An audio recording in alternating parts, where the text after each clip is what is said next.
I think that we're good to move on to our last speaker, who is Boris Bernhardt, so an associate professor of neurology and neurosurgery at McGill in Montreal. So Boris leads the multimodal imaging and connectome analysis lab. His group develops different analytical tools to study large-scale brain organization, connectivity, and neurodevelopment. And his team studies healthy and diseased populations, including drug-resistant epilepsy and autism spectrum disorder, which are two common and persistent conditions with early onset. So today, Boris will discuss some new neuroinformatics methods and their application in epilepsy. So Boris, the floor is yours.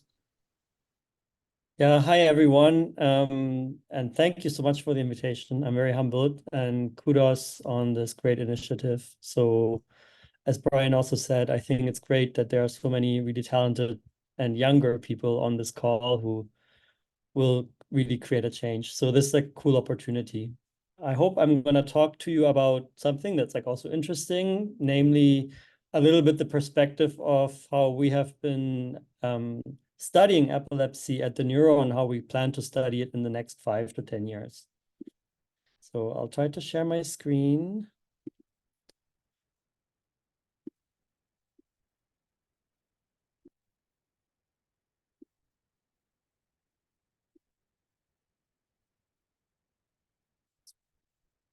Can you all see my screen? Yeah, all good. Okay, perfect. So, I mean, everyone on this call knows what epilepsy is, but it's a very common and prevalent condition. About 1% of the global population is affected by it. And the proportion of patients so there's around 30% to 40% of patients, as you may know, that are drug resistant, so they don't respond to anti-seizure medications. And these patients, they carry the most burden of epilepsy. And while there is an established treatment for them, namely surgery, surgical candidates, they are only diagnosed very late in the disease, in general, after about 2 decades. And during that time, a lot of things can happen to patients. So there's cognitive decline, risk for morbidity, mortality, and so on and so forth, and brain damage, presumably.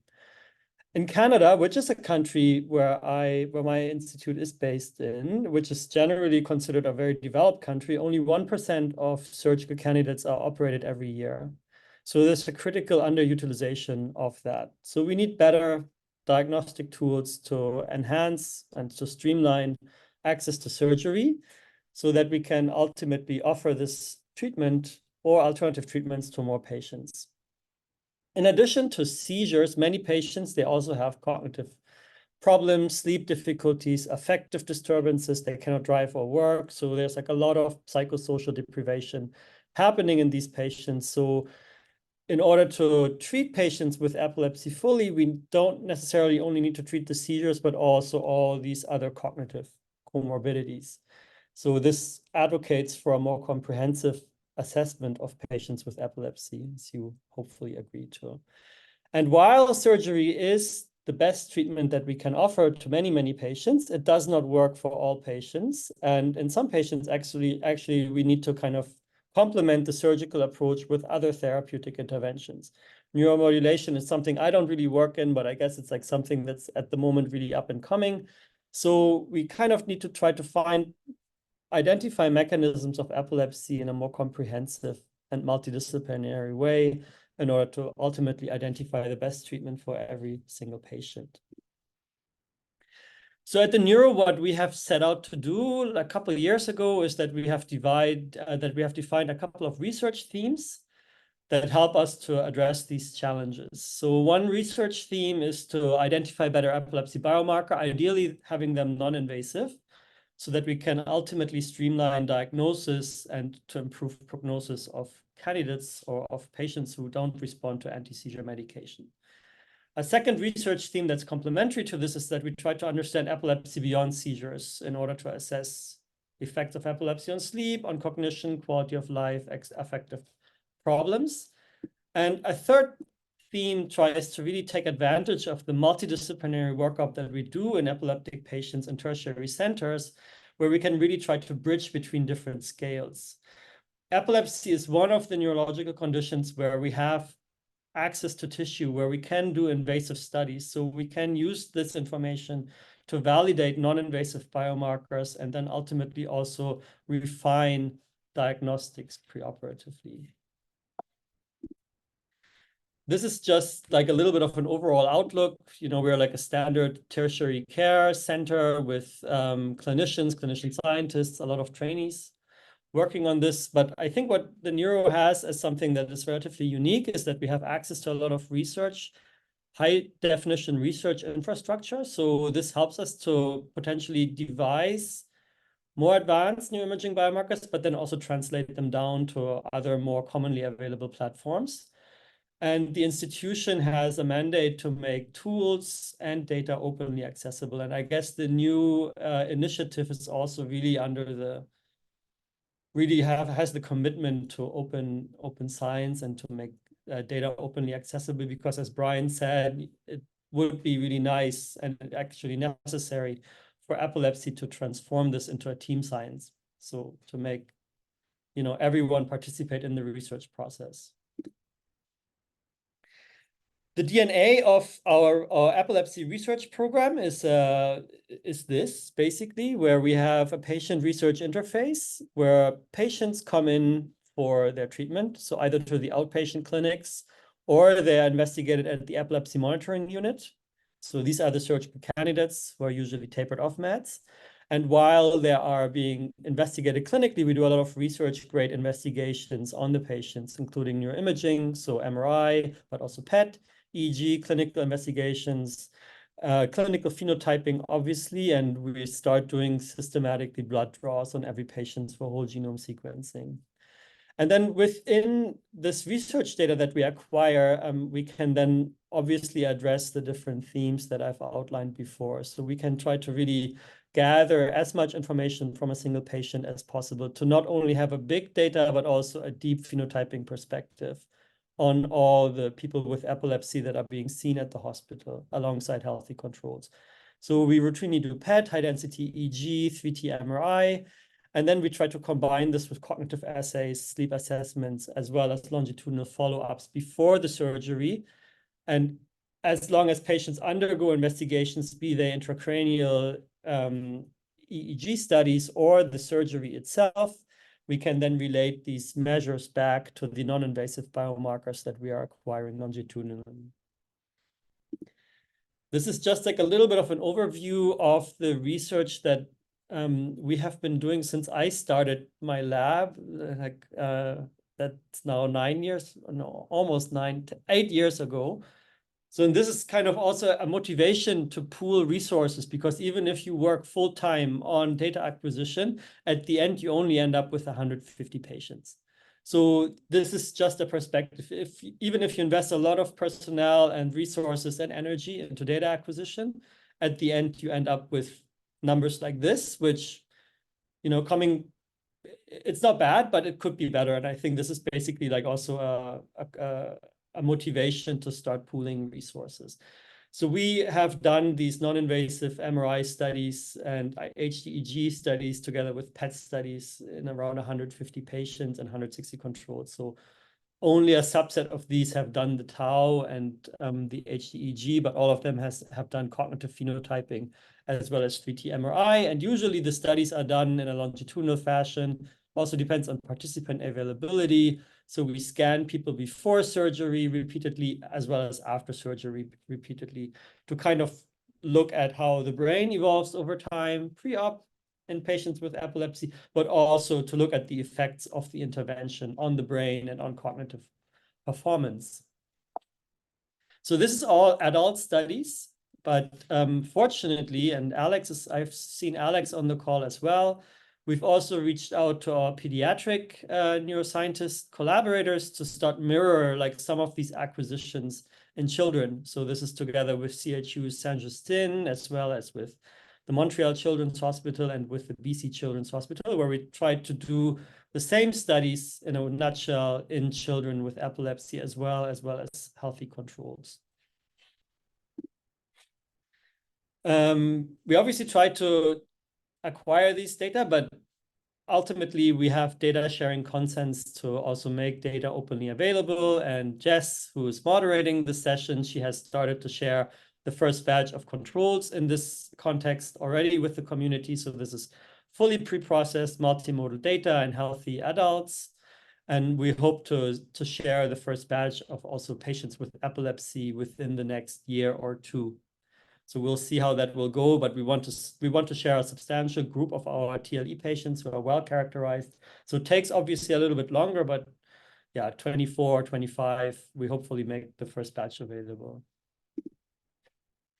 7T is obviously for epilepsy very interesting because it's a modality that can identify lesions that might be overlooked by conventional platforms. It's the iPhone 15 of MRI scanning, right? So the iPhone 15 Pro of MRI scanning. So, and here we're trying to make this even more extreme in that we repeatedly scan patients, multiple sessions. So this is 7.5 hours of multimodal MRI scanning per subject. And we do these studies in people with epilepsy, healthy controls, as well as people with an autism spectrum disorder diagnosis. This obviously gives us a lot of great in vivo imaging data, but once we have the ethics also, so you see a 0 here for patients. This has to do with current delays in the RAB application process for like the study to do it in epilepsy. So hopefully within the next few months, we can start these studies in patients with epilepsy as well. And this then gives us the ability to bridge between in vivo 7T MRI measures as well as ex vivo measures that we will obtain from scanning the tissue, but also from quantitative histological approaches. And in the past, we've worked together with collaborators at Western, for example, to be able to co-register ex vivo specimen to in vivo data so that we can really kind of bridge between MRI as well as histology, and obviously also try to upsample our data eventually. So this is that. And here, so this is something that you can already also access. So this is data from Donna, who's also on the call. So we've started to release the first set of 7T data with the community. So this is the PNI data set. You can already download it in OSF. Data descriptor will be released within the next 3-4 weeks. So hopefully by OHBM, we have it all nice and tidy for you to use it. And this again will first be a release only in patients, only in controls. And once we have the patients that are well characterized, we hopefully make them available as well. Again, all the consent that we obtain here is prospective, and it allows for open data sharing. And in our experience, so far, I don't think any patient or any control has declined open data sharing.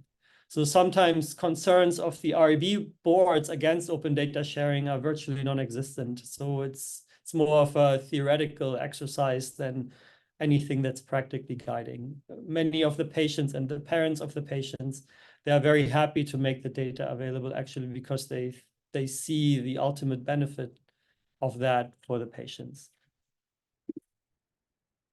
Because I'm talking about neuroinformatics, we can obviously make all these data available, and there are now these standards to, for MRI, for EEG data, for MEG data, called bits. So that's basically just a way to name files and to sort them into folders. It's very tedious to do this when you have a non-bits organized data set, but once you have it in bits, it's actually quite nice because there's a lot of different pipelines that can work on bits formatted data sets.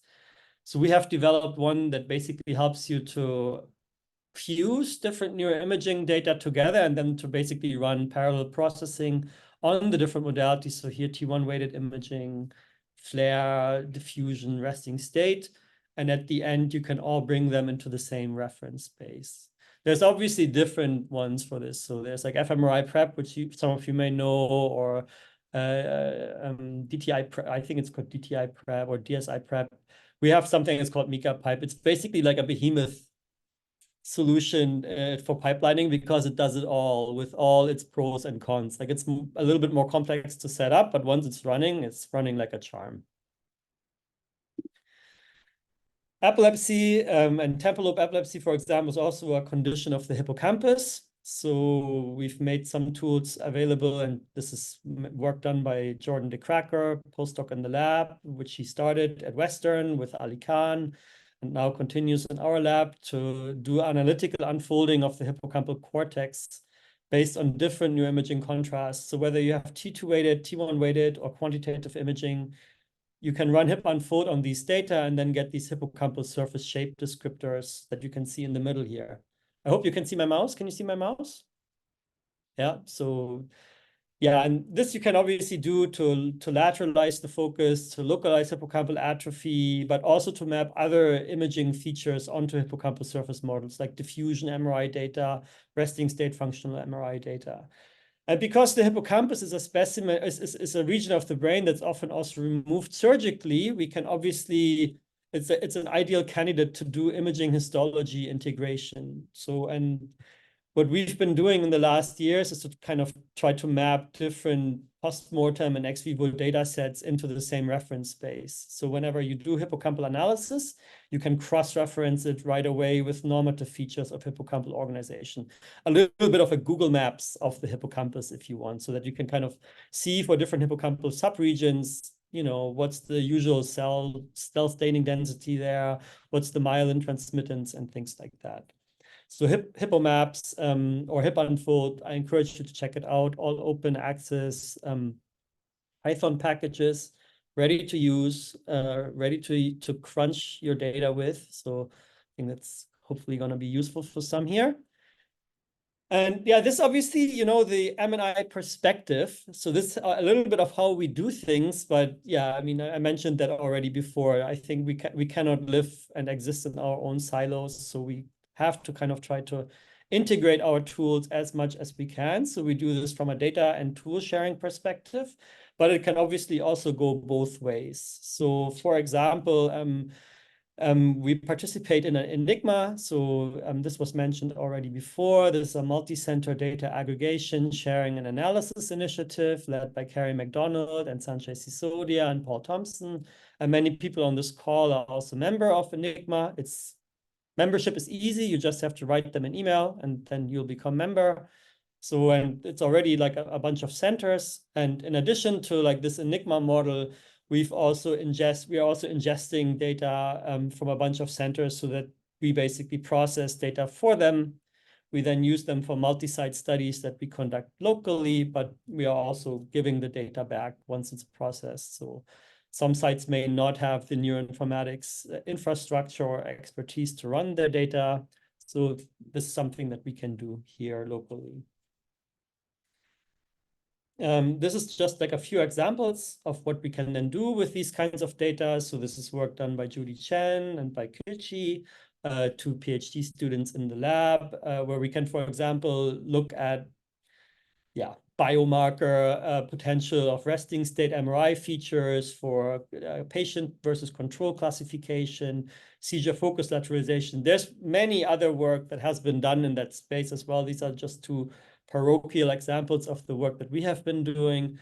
And then we are currently working on like a more multi-contrast analysis using different structural MRI features and applying this across multiple sites. So cortical thickness, FA, ADC, across multiple sites, and to kind of map proportions of patients with certain deviations against controls. So you can think about this as like a normative modeling type approach to neuroimaging data. This is like also something that's like very similar. So it's again work done by Ke, currently in preparation, where we can, starting to be large-ish multi-site data sets, where we can try to map deviations in TLE patients against controls for different functional as well as structural features. And here we use something that's like an intermediary thing between Z-score and normative model. It's like a W score, which is basically a Z-score controlling for confounds. We can obviously do this in a research context, but ultimately we want to help individual patients. So we have gotten some funding also from a knowledge mobilization initiative at McGill. This is together with surgeon partners at Western, where we then try to translate some of these pipeline-derived features into maps that are actually useful in the OR. So obviously, we can do a lot of fancy image processing on our data, map it all to surfaces and things like that. But then ultimately, this might not necessarily be helpful to clinicians who are maybe more used to look at things in a PACS type system. So here we're trying to export back the surface-derived deviation maps that we can get from multimodal normative modeling data into individual subjects' native space. So then it can be readily used, for example, by neuronavigation systems and surgical robots, so that it's like all in DICOM format already. So this is like a little bit of a, in the lab, we joke about it, that's like a DICOM to surface to DICOM conversion in a way. So that's basically what we do here. And in addition to doing this translation to OR compatible tools, we are also printing out case reports for individual patients. So automatic PDF generation for the individual case. And Sarah and Jess, they have also been working really hard on this together with other members of the team.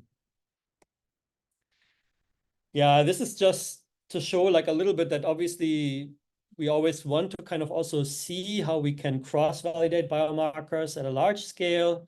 So using Enigma data, for example, we can map these consistent patterns of atrophy in TLE, and then we can relate these to other features of brain organization, for example, brain network data, so hubs.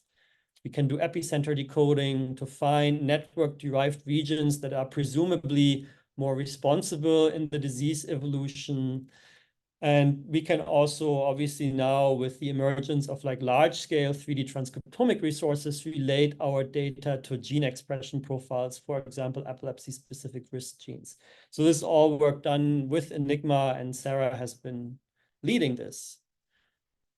Yeah, this is just something like a similar approach, but to FCD lesions, led by Hugh Lee, who used to be at the MNI and is, I think, now at the NIH, working with Armin Rasnahan, where basically probability of FCD type 2 lesions were mapped across the cortical surface and then decoded using gene expression information to find putative genetic pathways. All these things, again, look very fancy, look very abstract, but can be done using open science tools because many of the resources have been made available. And we now also have the analytics here. So you can basically download things like the Enigma toolbox or Abagen and then make these tools available. So this is something that I encourage you to check it out. This helps you to not only decode the brain maps that you have with genetic information, with histological information, but potentially also compare case control maps that you have from a specific research question to case control maps that have been published by the Enigma Consortium on other disorders. So it's a little bit of a library of atrophy maps across all kinds of neurological and psychiatric conditions.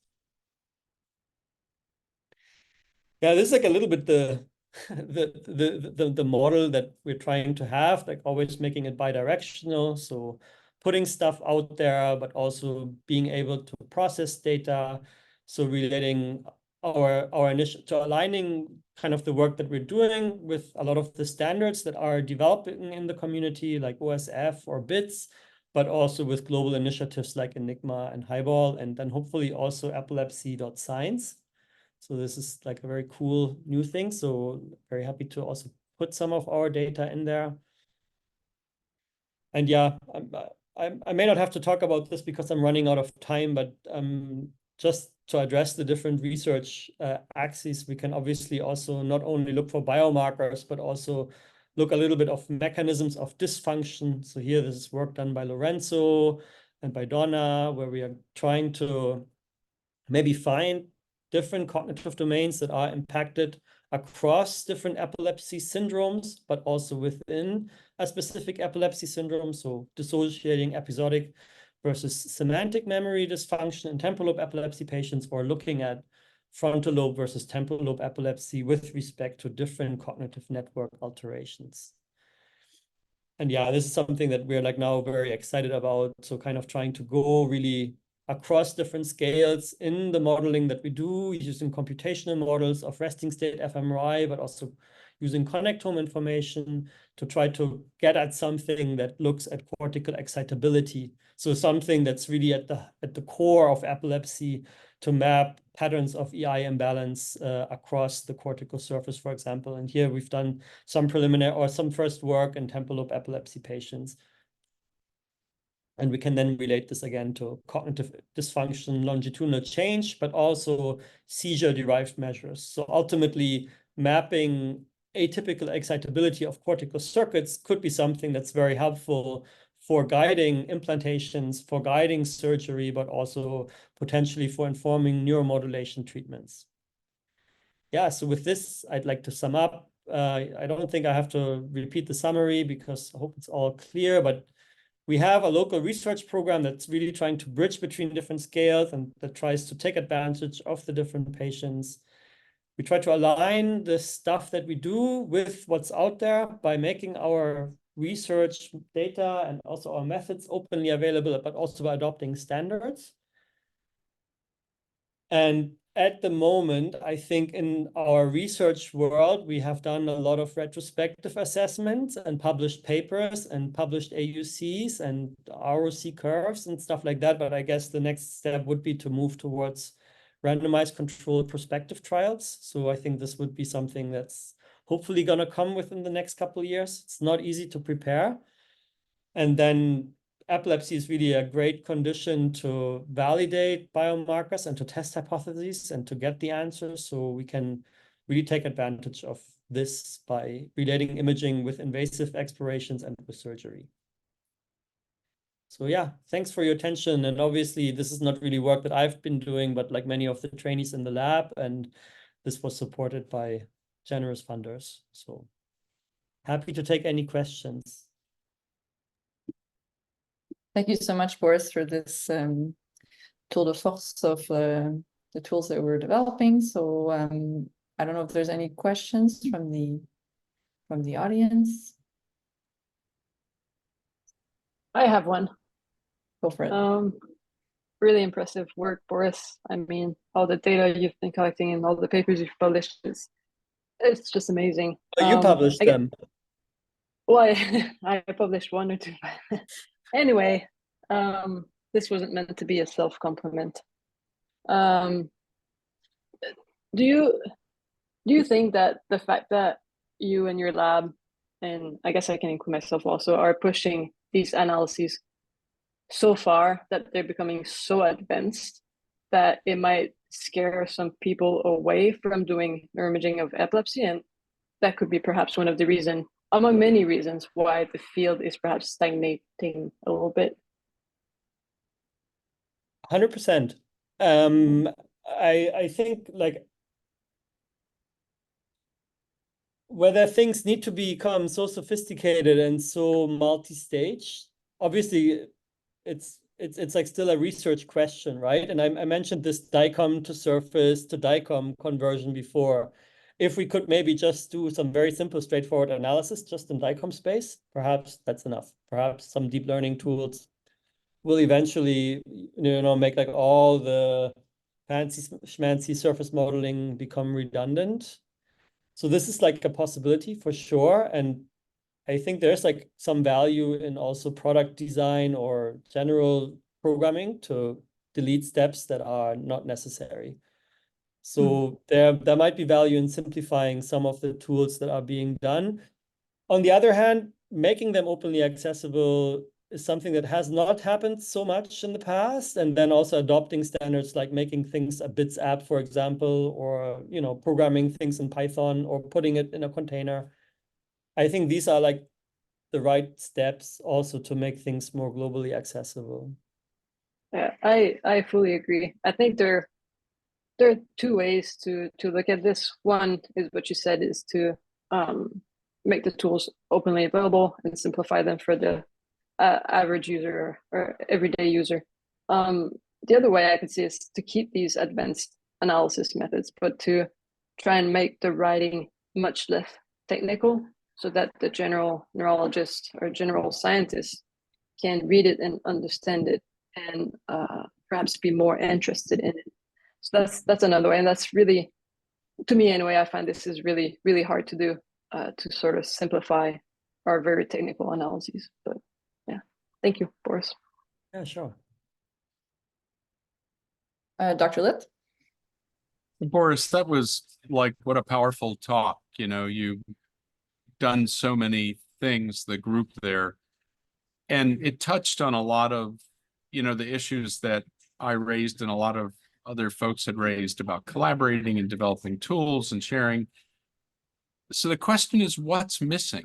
I mean, you're doing this, you're generating reports for the patients, but why hasn't it like changed the world? I mean, and I'm looking at myself in the mirror too, at the papers that I've published. So where are the gaps? Like, what do you need to really make this even more powerful than the great science it is?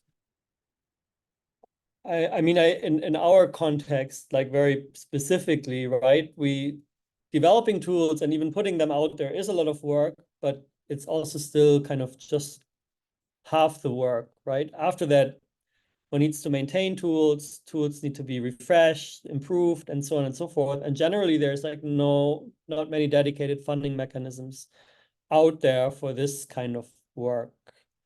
So this is something that we struggle with also because, you know, tools work in our context, but then we make them available and then we get a lot of users who want to use them, but it breaks for them. And then we can sometimes not even offer the user support that we would like to give people. So I think this is like definitely a barrier. And I don't know how this can be solved from a research perspective without some commercialization element to it. So, but I'm very happy to hear like other folks what they think about it. So from a purely open science perspective, I think this is very difficult to do. Yeah, the issue of sustainability is a huge one. And I remember we went when we got IEEG.org and we got our original grant, and I talked to the Walter Korshitz, the head of the NINDS, about renewing the grant. And he said, if it's worthwhile, people will use it and it will sustain itself. And it doesn't, we're not in the business of just pouring money into things, you know, ad infinitum. So yeah, we have to work out that model. I mean, what we build has to be of value enough that people will support it. So yeah, it's a challenge.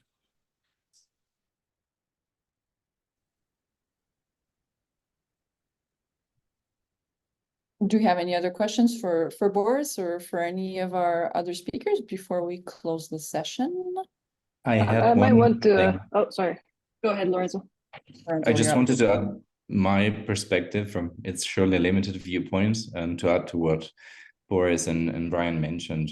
One aspect is surely, I mean, you've mentioned all aspects which are very important. I think a third one, which I've perhaps lived in the last couple of years, is like went back full time to the clinic, is this. Most people, so it turns out to be, at least in my experience, are often quite resistant to change in a way that because it's always been like this, why should we change now, right? And so I find that this mindset is often a big obstacle when trying to implement changes. So, and to bridge this gap between research and clinical practice. And so I want to be an optimistic person because when one works with people and can show how some tools may actually improve patient care and they may not just be rocket science, then things ultimately work. But this may highlight that there's also an educational aspect to this. So, and that means also going back to med school and teaching people to trust research and the advancements and be open and accepting this, things like this. So it's not a very well formulated thought, but it came to mind. So it also highlights, it may, as you mentioned, Brian, a tool that may function could sustain itself, but one may need to convince people first that accepting a new tool may bring change and not just difficulties as an argument, yeah. And hello, hi, can you hear me? Okay, good.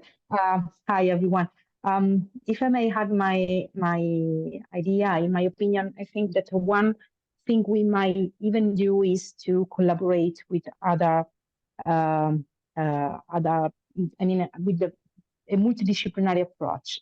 I think that we might do a great job if we can take the advantage to know about other diseases, which sometimes are linked to epilepsy. I'm thinking about dementia, for example, but even psychiatric disease. And probably we might need to do much more effort to have a connection with other groups that are doing very fancy and fantastic things in other pathologies, like, for example, dementia, and then try to do something together. Because I'm thinking that sometimes we probably, it's possible that epilepsy, not epilepsy, of course, but can have a link with other pathological diseases. And we might need to do a big effort to discover these kind of connections.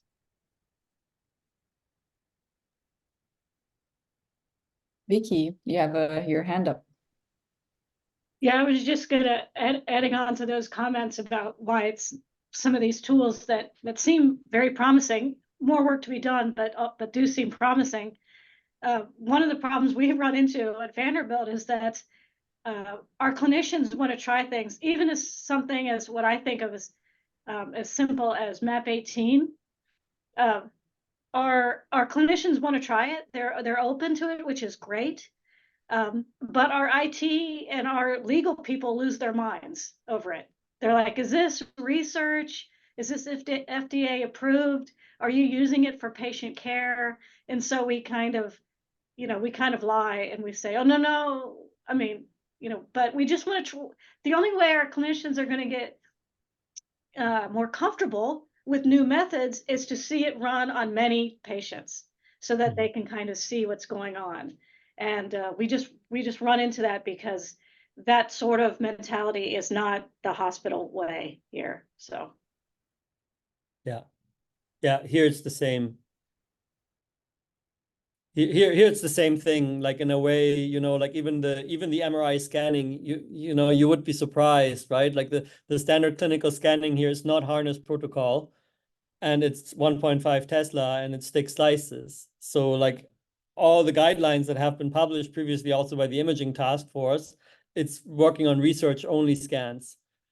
So it's like a semi, it's not a coercion really, but it's like a gray zone thing, right? That we consent patients to research, and then we ask them, are you comfortable with us giving the data back to your clinicians? And obviously then we do this, and we even upload it on PACS. But at the end, it's not coming from insurance paid clinical scans.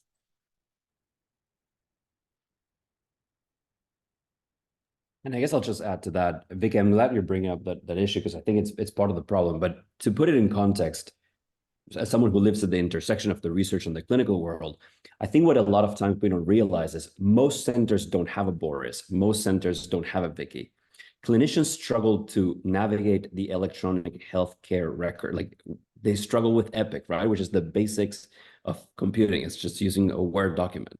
And so unless we develop tools where you double click and it outputs a report, those tools will not translate to clinic massively. Most centers cannot afford someone that does pipeline processing because these things don't generate RVUs, which are, at least in the US, the driver of how you make changes in the clinical world. And so it's a challenge, right? And I don't have a big solution, but just to help you understand how far away we are from it from the clinical standpoint, right? So sometimes I'll do processing for a patient that is MRI negative, but it cannot be a Zeek-dependent process, right? If I'm out on vacation, who's going to do it? So you push that away from the clinical world because it is not implementable. It really is not. So I think we are in a big crisis of a discrepancy between the wonderful stuff that you just showed us, Boris, and the actual likelihood that someone in the clinical setting that doesn't have a Boris or a Boris-like person actually uses any of this. So I'm not doing this anymore, right? Sorry. Right, but you have such a huge team, right? I'm not able to run these things by myself anymore. and I know that a lot of you are extremely generous with your time. I think I've bothered Sarah and Jessica many times for getting stuck with Mica pipeline, things like. But it is an esoteric world for the majority of the clinic and the majority of the clinical world. And Zeke, you're just talking about like the technical capabilities. I'm not sure when I feel comfortable bringing something into the clinical realm. That's like a whole other side of it. Yeah, it's a catch-22, right? Because if we don't use it, we don't know if it's useful, but we also do not use it because we can't even implement it. So we're chasing our tails. Which I think is where Brian, as someone who's married to cardiac EP, the big discrepancy is they generate their money through acting on the data, whereas we just generate the data and then we make decisions that then a surgeon can leverage to make money out of that. And in the US healthcare system, that is a huge driver of why we cannot end up implementing some of these things. Not to be the pessimistic closing statement here, but just to put it in context of the additional layers of complexity that we have to keep in mind. Yeah, and you didn't even mention the interactions with radiology, right? I mean, we do so much of our own stuff, electrode co-registration and things like that. I mean, that's radiology. Absolutely. Yeah, so it doesn't fit into the mold of what the clinical reimbursement is like. And then we have colleagues here that are in countries where, you know, there's single payer systems and there isn't fee for service, and that's probably a whole different thing. I'm not even sure how it works there.